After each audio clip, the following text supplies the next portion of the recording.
오늘 이제 사순절 첫 번째 주일입니다. 혹시 여러분 가운데 사순절에 대해서 익숙하지 않는 분이 있으면 있을 수도 있는데, 부활절에 이르기까지 주일을 뺀 40일을 이제 주님의 그 고난에 고난을 묵상하고 참여하면서 우리 자신을 돌아보는 아주 중요한 시기입니다. 저는 개인적으로 생각하면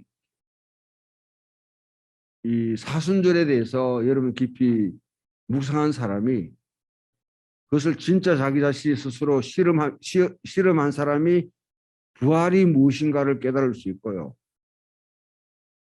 부활이 무엇인지를 분명히 아는 사람은 성령이 강림하셨을 때 그 성령님을 완전히 이해하고 성령의 사람으로 살아갈 수 있습니다. 우리 신앙은 연속적입니다.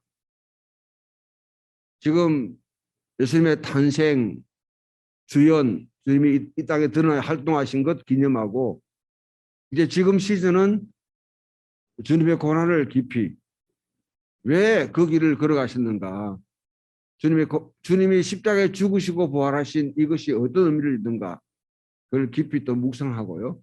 그 다음 지나고 나면 우리가 성령님이 또 우리 속에 강림하셔서 우리 삶을 힘을 주시고 변형시키는 또 오순절의 여정을 또 밟게 되고요. 오순절을 끝나게 되면 거의 한 26주, 27주간은 다시 이제 우리 성령을 통해서 열매 맺는 삶. 우리 삶 가운데 어떻게 성령의 열매를 맺어가는 삶을 살까? 그 여정을 밟게 됩니다. 사순절 여러분 가운데 새벽 기도가 지금 진행되어 있는데, 또 이렇게 새벽에 오셔서 함께 하시는 분도 계시고요. 우리 이혜교 전사님이 총책을 맡아가지고 아주 부담을 너무 많이 져서 첫날은 잠을 뭐 자지도 못했다. 원래 안 하던 짓을 하면 그렇습니다. 우리 풍경 있는 교회가 새벽 기도가 한동안 오랫동안 못했는데, 그렇습니다. 거기다 또 우리 조영준 집사님이 지난 토요일은 공적인 무대에 데뷔를 하셨어요. 찬양 인도자로. 축하, 박수 없는데 그렇습니다. 사순절에 또 이런 일도 일어나는데, 그 사순절 굳이 이런 말하면 또 하여튼 이걸 또 이용하는 사람이 있는데, 굳이 여기 새벽에 오지 않더라도 우리 교회 모든 원칙이 다 자발적이잖아요. 자발적입니다. 자원에서 이렇게 오시되, 지훈형제 같은 경우는 부모가 다 와도 안 와요. 그런 담대함이 또 있습니다.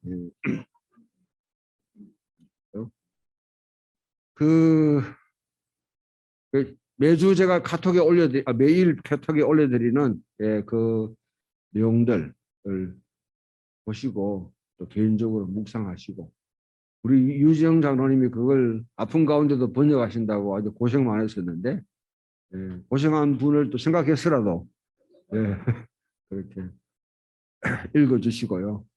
또 그 묵상하고, 월터 브루그만이 정말 아주 이런 점에 깊이 묵상을 하시고 많은 또 영향을 미치신 분인데, 사순절에 한번 우리가 생각하는 길과는 다른 길, 우리가 생각했던 길, 우리가 확신하고 우리가 가야 된다고 생각했던 길이 과연 이게 주님의 길인지를 한번 점검해 보겠습니다. 어쩌면 여러분 이 사순절은 하나님의 뜻과 우리 자신을 조율하는 아주 결정적인 시간. 자동차를 여러분들이 이제 운전하시는 분들에게 반드시 1년에 한 번씩, 뭐 1년에 한 번이 아니라 자주 얼라이먼트를 해야 됩니다. 전체 구석이 제대로 이렇게 균형을 잡고 있는지를. 마찬가지로 나는 열심히 갔는데 다른 길로 갈 수 있다는 거죠. 바울이 자기 하나님의 열심으로 열심히 교회를 핍박했는데 열심을 내어서 막 했는데 보니까 하나님을 거슬러 가버려요. 아, 이건 뭔가 잘못되고. 우리의 열심이 때로 하나님을 거슬러 갈 수도 있습니다. 조율할 수 있는 그런 시간들로 삼을 수 있는 축복의 시간이 되기를 소망합니다. 네. 오늘 말씀은 첫 번째 주일날, 사순절은 이미 이제 수요일날 재수요일에서 시작됐고요. 첫 번째 주일날 우리에게 예수님의 전체 고난 여정의 가장 결정적인 것은 시험입니다. 시험. 세 가지 시험을 받았습니다. 세 가지 시험. 잘 아시죠? 교회만 어느 정도 좀 이렇게 이제 오신 분들은 대개 다 이렇게 알고 있습니다. 자, 첫 번째 시험이 뭡니까? 저지나. 뭐지? 그렇지. 돌로 떡을 만들라 하는 이 시험이었습니다. 주님께서 그 시험을 물리치면서 하셨던 말씀이 사람이 떡으로만 사는 것이 아니라 하나님의 말씀으로 사는 것이다. 두 번째 오늘 이제 마태판하고 누가판하고 순서가 좀 바뀌었는데요. 이 누가판에서는 사탄이 성전 꼭대기에 이제 높은 곳에 들어가서 아니요, 이 두 번째는 내가 모든 권세를 다 받았는데 내가 모든 권세를 하나님이 내게 주셨는데 내한테 복종해라. 경배해라. 그러면 내가 받은 모든 것을 너한테 물려줄게. 그렇게 선언합니다. 그때 예수님이 또 하나님의 말씀으로 주 너희 하나님만 경배하라 하면서 물리칩니다. 세 번째 장면을 보게 되면 재미있는 여러분 하나의 뉘앙스가 있는데요. 많은 분들이 잘 캐치 못할 수도 있어요. 성전 꼭대기에 올라가 뛰어내리라 했을 때에 사탄이 이제는 성경 구절을 오늘 우리 여러분 교독했던 이 시편 91편을 인용하면서 그렇게 말합니다. 어떻게 하느냐면 이 시편 91편의 제일 첫 구절에 보면 지존자의 엄밀한 곳에 거주하며 전능자의 그늘 아래 사는 자요. 하나님이 보호하시고 하나님이 피난처가 되시고 하나님이 인도하시는 그 사람은 하나님이 어떻게 돌보시는가. 높은 곳에 뛰어내린다 할지라도 떨어진다 할 때 천사가 와서 손으로 받쳐서 상하지 않게 한다. 그렇게 사탄은 여기까지만 나와요. 시편 읽을 때 전체를 안 읽고 6절까지만 읽었어요. 그 다음 구절을 보게 되면 이런 말이 나옵니다. 네가 사자와 독사를 밟으며 젊은 사자와 뱀을 발로 누리로다. 이걸 알았다면 사실 사탄이 이걸 그 성경 구절을 인용하면 안 돼요. 왜? 지보고 하는 말이거든요. 천사가 손으로 받쳐가지고 구원하면 그 하나님의 지존자의 은밀한 곳에 거주하는 자는 사자와 독사를 밟으며 발로 누리로다. 이게 여러분 어떤 장면으로 연상됩니까? 어떤 장면이 여러분 기억 속에 소환됩니까? 에덴에서 인간이 범죄했을 때 하나님께서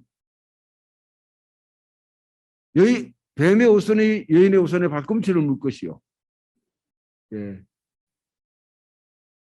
여인의 우선은 뱀의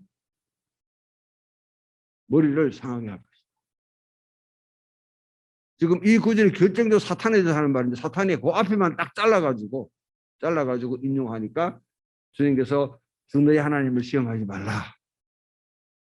그렇게 하면서 물리쳤습니다. 자, 여기서 첫 번째 우리가 볼 수 있는 거는요. 사탄과 예수님 사이에 철저하게 지금 뭐냐면 성경 구절을 갖고 계속 지금 아주 격전을 벌이고 있는 거예요. 여러분, 성경을 안다고 하나님의 편에 서서 살아가지 않습니다. 자동적으로. 여러분 성경을 가지고 얼마든지 하나님의 사람을 공격하고 하나님을 거슬러 갈 수 있어요. 사탄도 지금 성경을 인용해 가지고 성경의 이야기나 성경 사건을 통해 가지고 지금 뭐냐면 예수님을 계속 공격하는, 돌로 떡을 만들라? 이 장면을 생각하게 되면 우리를 또 광야 이스라엘로 소환하는 거죠. 모세 같은 경우는 하늘에서 기도하 하늘에 만나와 메추라기로 사람을 다 먹였는데, 혹시 요즘 우리 사회에서는 이제 뭐 돌로 떡을 만들어도 이게 브랜드가 뭔지 뚜레쥬른지 파리바게트인지 뭐 또 이렇게 보고 또 할지도 모르겠어요. 오늘 우리 여러분들 회영자매가 또 그 케이크를 맛있게 구워 왔는데, 쿠키를 맛있게 구워 왔는데 아무튼 돌로 떡을 만들어 왔습니다. 네. 자, 그러니까 이게 광야 이스라엘 모세와 같은 여러분 그런 같이 행동해봐라.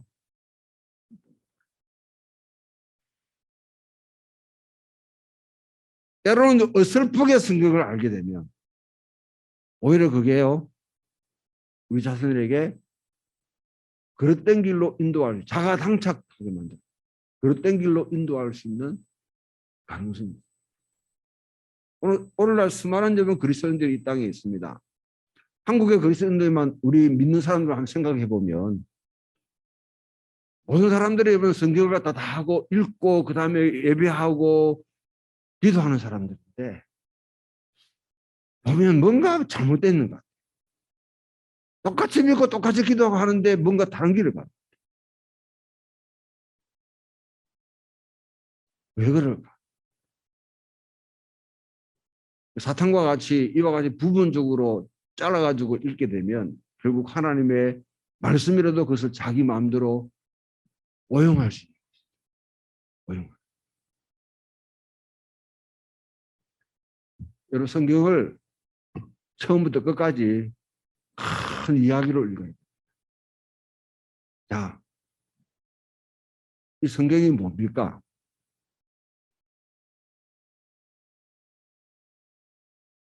처음 교회 왔어요? 이 성경이 여러분 뭐라고 생각합니까? 어떤 책이라고 생각합니까?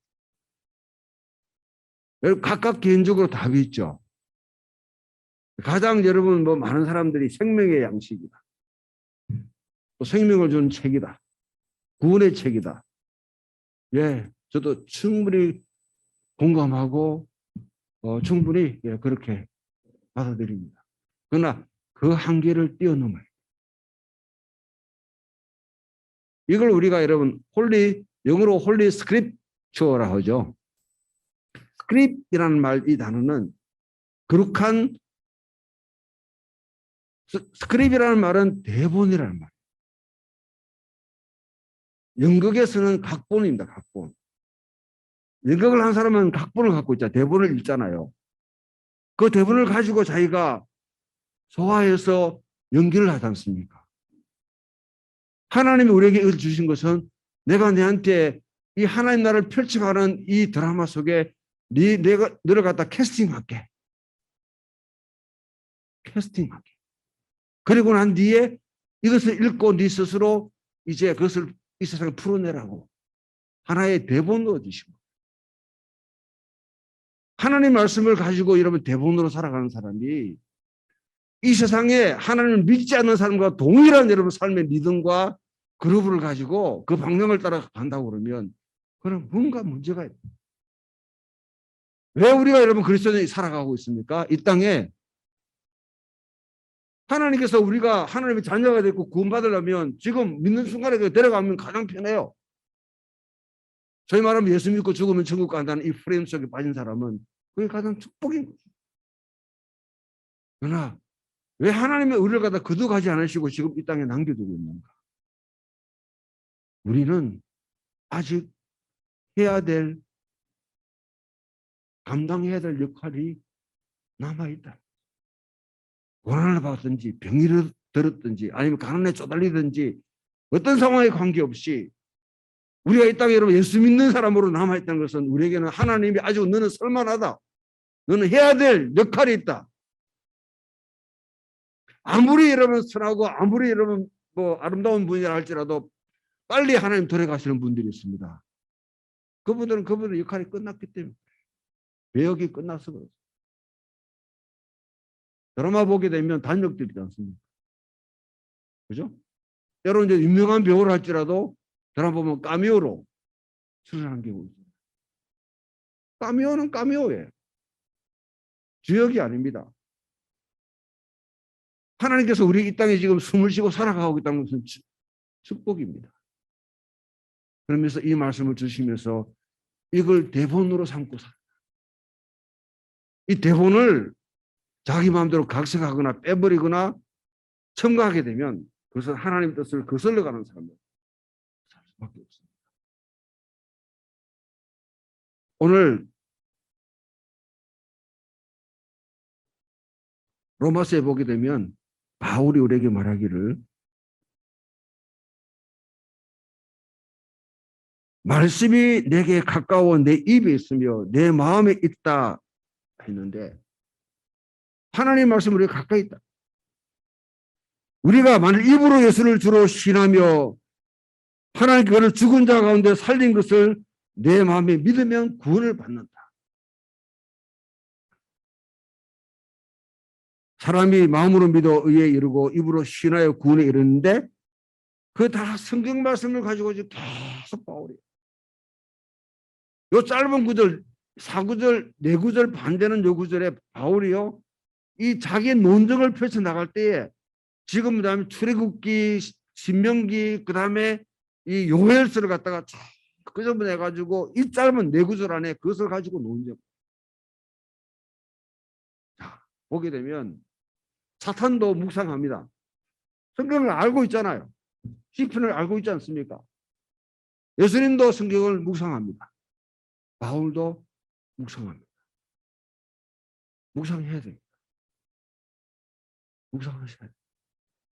하나님 말씀을 정말 여러분 그냥 여러분 뭐 암송하고 읽고 한다 해가지고 그게 우리에게 도움이 되는 거. 이게 우리 몸속에 쫙 스며들어서 내가 이 대본대로 살아가려고 그렇게 하게 됩니다. 예수님은 저는 그래요. 저도 이 성경을 전문적으로 하는 길에 들어선 지 이제 30년이 넘었는데요. 바울과 예수님을 보게 되면 예수님은 시편을 철저하게 묵상하고 늘 상고했던 분. 바울도 보게 되면 구약에 있는 말씀들 특히 시편과 이사야와 이런 것들을 묵상하는 가운데 자기 소명을 깨달았어요. 성경에서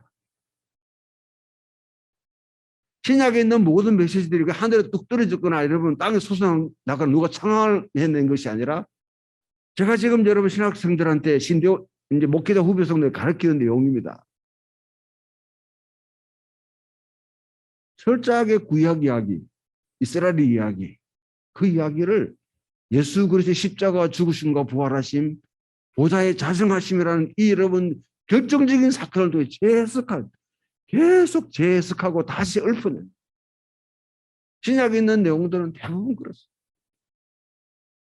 그럼 우리는 우리에게 주는 교훈은 뭡니까? 바울처럼 여러분 예수님처럼 우리가 하지 못한다 할지라도 그러나 지금 우리의 삶 가운데서 분명히 예수님의 십자가와 죽으심, 부활하심, 자정하셨던 것들 그 사건을 염두에 두면서 이스라엘 이야기를 지금 우리의 이야기로 다시 엮어줄 수 있고 풀어낼 수 있고 저는 싱 어게인 얼마 전에 끝났는데요. 이런 이제 뭐 풍경 있는 교회가 매주 시작할 때 저도 가요를 별로 좋아하는 사람이 아니었거든요. 그런데 매주 시작할 때 나는 가수다. 이게 뭐냐면 시작되었습니다. 예배 드리고 나서 할 일 없으니까 교회 우리 집에 와가지고 같이 보면서 TV 보는 나가수가 나오길래 같이 들으니까 재밌더라고요. 예. 그런데 지금 여러분 그 연주하는 데 보면 거기서 싱어게인 이런데 이제 우리 뭐 7080이나 옛날 노래를 갖다가 다시 재해석해서 이렇게 연주하는데 제가 부끄럽더라고. 나는 하나님 말씀을 앵무새처럼 끝까지 그렇게 그냥 배설하는 사람이지. 아니면 그것을 내 삶 속에 쭉 투영시켜서 정말 이와 같이 연주를 해낼 수 있는 사람이지.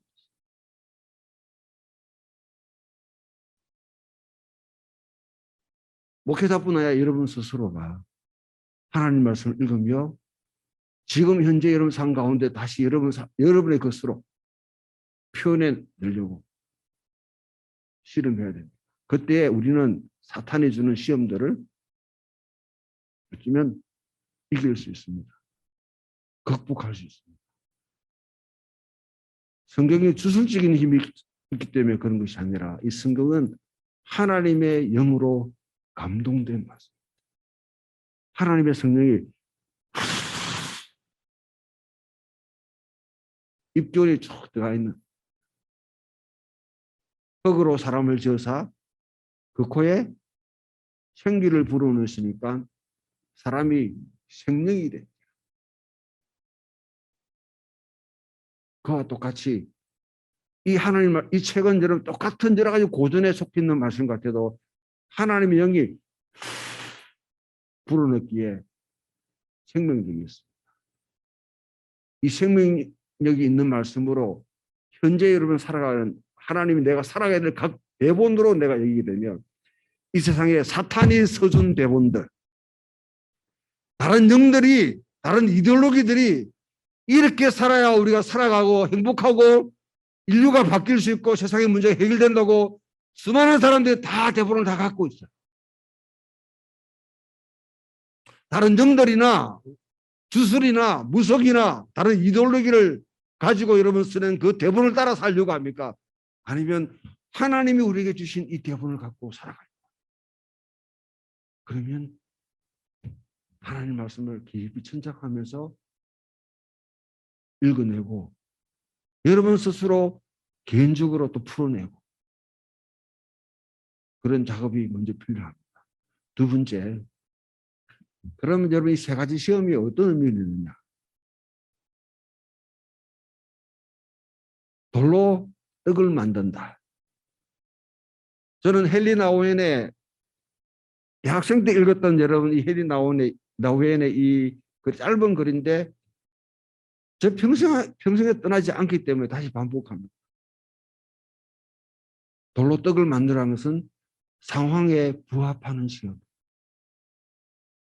너 예수님, 네 예수 믿는다며? 네 목사라며? 장로라며? 교회 몇 년 다녔지? 그러면 뭔가 좀 해봐. 위력을 내봐. 그래야지 예수 믿을 거 아니야. 그만큼 교회가 있으면 헌금도 많이 하고 교회도 세우고 이래가지고 뭐 세상에 영향을 발휘해야 되지. 사탄은 끊임없이 그 목소리로 우리의 소명을 왜곡시켜요.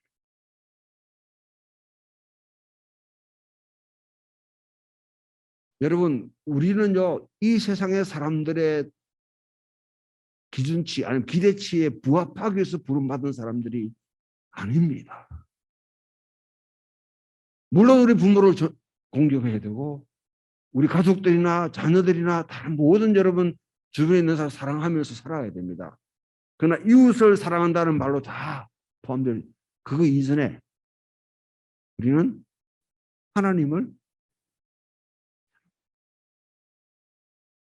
우리는 하나님의 기대치에 부합하기 위해서 부름받은 사람들이지 이 세상의 사람들이 기대치에 부합하기 위해서 그 상황에 부합하기 위해서 부름받은 사람이 결코 아닙니다. 물론 무조건 여러분 세상 가가지고 뭐 자충우돌 하면서 문제가 되라는 말이에요. 내가 여러분 이 하나님의 각본대로 살아가다 보면 대본대로 살아가다 보면 충돌할 수밖에 없는 상황이 생겨요. 그것을 두려워하지 마세요. 두 번째, 권세를 모든 권세를 내게 줄게 경배하라. 얘한테 절하라. 그러면 모든 권세를. 이 세상에는 권력에 눈이 먼 사람들이 너무 많습니다. 하다못해 여러분 공무원만 돼도 지 나름대로 여러분 어느 정도 설 수 있는 권한이 있기 때문에 그런 권한을 갖고 싶어요.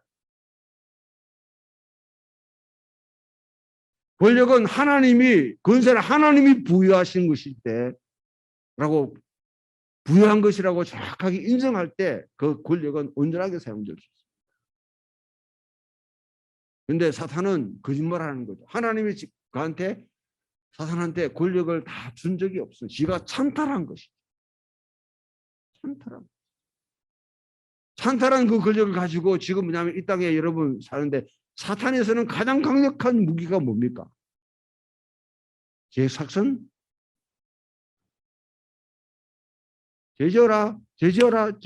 그래 5포인트, 10포인트, 20포인트 이렇게 캐시백 계속 올라가요. 그 캐시백 갖고 줄게. 나중에 가보면 다 종합 받으면 사망이야. 사망. 죽음의 권세로 계속 우리를 위협해. 살아가면서 여러분 죽음에 대해서 얼만큼 여러분들이 생각하는지 모르지만 이제 우리 6학년들 많으시는데 이제 우리 이동일 사람이 죽음을 갖다 이야기해 보니까 내가 깜짝 놀랐어요. 저 친구도 지도 가는 세월을 갖다가 어떻게 뭐 할 수가 없구나. 예. 그전까지는 그렇게 안 했는데 요즘 따라 죽음에 대해서 많이 생각하는가 봐. 많이 약해져서 그죠? 예. 어쩔 수 없잖아요. 이렇게 죽음이라는 건 사실 우리 앞에 계속 와닿는 실존적인 문제입니다. 그걸 극복하고 어떻게 그 문제에 모든 사람이 다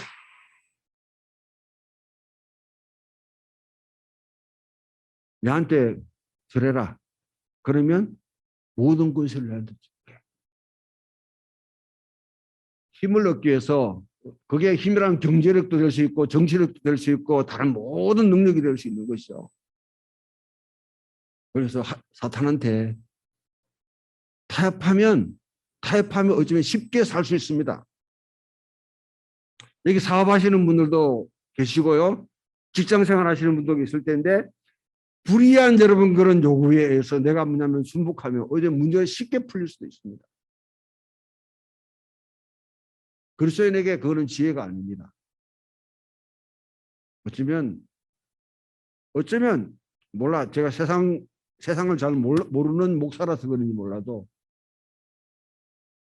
거슬러 가면서 저항하면서 그때 여러분 진짜 예수 믿는 사람이 무엇이고 하나님의 뜻이 무엇인지 하나님의 능력이 그 가운데 드러날지 모르는데 우리 수많은 기회들을 거기서 놓치고 두 번째는 권세 확보의 시험입니다. 권세 확보. 세 번째는 공중에서 높은 곳에 올라가 뛰어내리라. 내가 받쳐줄게.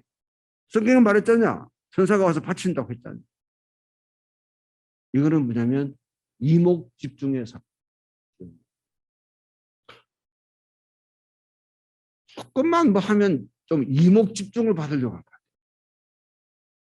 여러분 이 강단에 서는 게 이게 좋은 것 같아도요. 저는 다시 태어나면 안 합니다.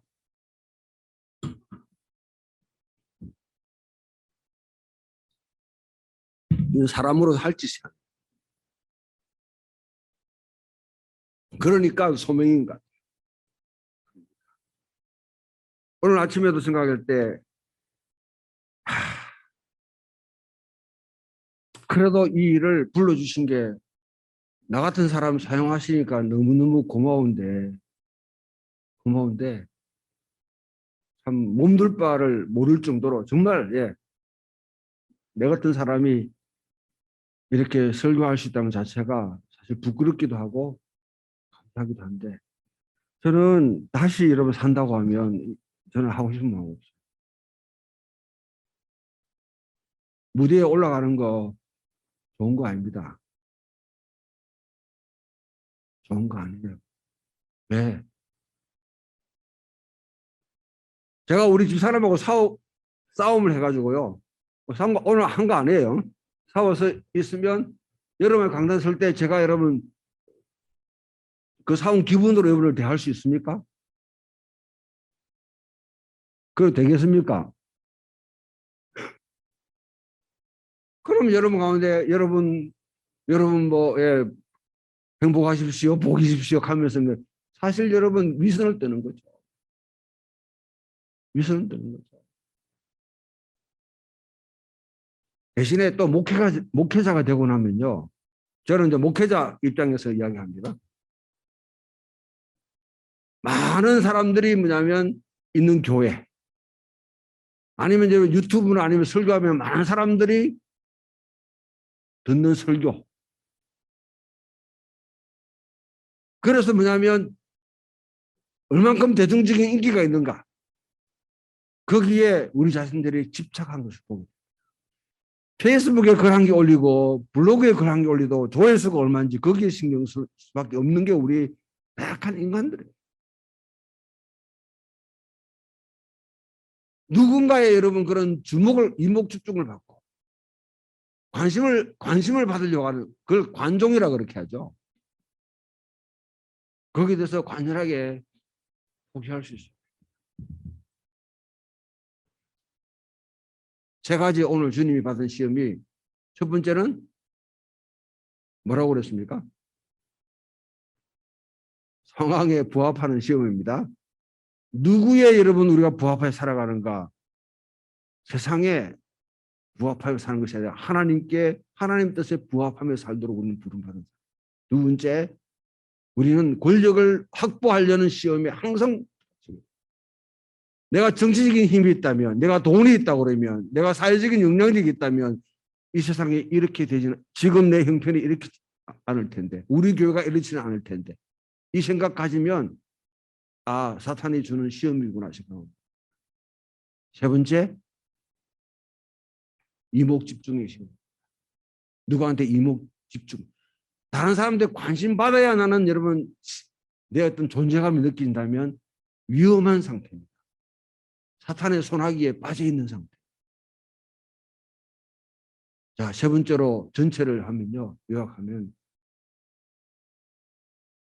예수님이 받은 이 시험은 예수님만 받는 시험이 아니라 하나님께 소명을 받은 모든 사람에게 적용되는 대표적인 시험입니다. 이거는요, 여러분 복음서를 읽어보게 되면 이 시험 장면이 맨 뒤에 나옵니까? 앞에 나옵니까? 말귀를 잘 알아듣지 못한 것 같은데 죄송합니다. 자, 복음서의 전체 마태복음, 누가복음, 요한복음, 마가복음에서 시험 장면이 앞부분에 나와요, 뒷부분에 나와요? 앞부분에 나와요. 근데 왜 사순절인데 왜 사순절이면 뒤에 가야 되는데 왜 앞부분을 이야기하냐? 예수님의 전체 삶을 사실은 지배했던 시험이 이 시간이 시험. 예수님이요 초반에 이 시험을 이겼다고 끝난 게 아니에요. 오늘 본문 보면 사탄이 잠시 얼마 동안 떠나니라 끊임없이 이러면 하는데 거기에 제목이 네가 하나님의 아들이라고. 네가 하나님의 아들이라고 하면 이게 계속 반복된다. 예수님의 사역 가운데 사탄은 때로는 여러분 마귀를 통해서 악한 영을 통해서 때로는 여러분 제사를 통해서 수없이 계속 당신이 하나님의 아들이라면 마지막 십자가에 달렸을 때도 밑에서 들려오는 음성이 네가 하나님의 아들이라고 하면 거기서 뛰어내리라. 증명해봐라는 것입니다. 우리의 아이덴티티, 우리의 정체성을 두고 끊임없이 우리에게 도전해오는 것은 네가 예수쟁이라고 그러면, 네가 하나님을 믿는다고 그러면, 네가 풍경 있는 교회 교인이라고 그러면, 네가 목사라고 그러면 계속 우리 자질 문제를 갖고 시험 걸면서 우리가 올바른 트랙에 가는 것을 벗어나서 다른 길로 벗어나게 하는 것이 사탄이십니다. 그는 앞에 있는 여러분 정동석 목사뿐 아니라 여러분 한 사람도 예수를 믿는다면 예외가 되는 사람은 아무도 없습니다. 그때 우리에게 중요한 것은요, 기억입니다. 기억입니다. 기억. 오늘 신명기 26장의 이 말씀이 우리에게 주는 교훈은 기억이 없는 사람은 과거에 하나님이 나를 어떻게 인도하셨고 내 과거에 대한 기억이 없는 사람은 현재를 살아갈 수 없고 미래도 없는 사람. 이스라엘 신앙의 가장 중요한 것은 기억이에요. 예수님께서 마지막 만찬을 하시고 난 뒤에 제자들에게 떡과 포도를 나누고 난 뒤에 이것을 기념해라. 기념해라. 우리에게는 기억이 필요합니다. 어떤 기억? 옛날에 상처받은 거 그런 거 여러분 트라우마 기억하는 것이 아니라 하나님께서 나를 위해서 뭘 하셨는지. 오늘 신명기 26장에 보게 되면 아주 재미있는 이야기 나오는데요. 저는 여러분들이 읽으면 모르겠습니다. 어떻게 느끼면 저는 이 장면을 읽으면 아주 배꼽 좀 잡고 싶은. 여기에 우리 조상은 방랑하는 아람 사람. 우리는 유리방황하는 떠돌이였는데 자기 하나님을 고백할 때 자기들의 신분을 이야기할 때 하나님 우리 조상은 떠돌이였어. 떠돌이. 근데 하나님께서 우리를 붙들으셔가지고 이렇게 한 곳에 정착하게 하셨고 이만큼 우리가 소산을 거두게 하셨는데 너무너무 감사합니다.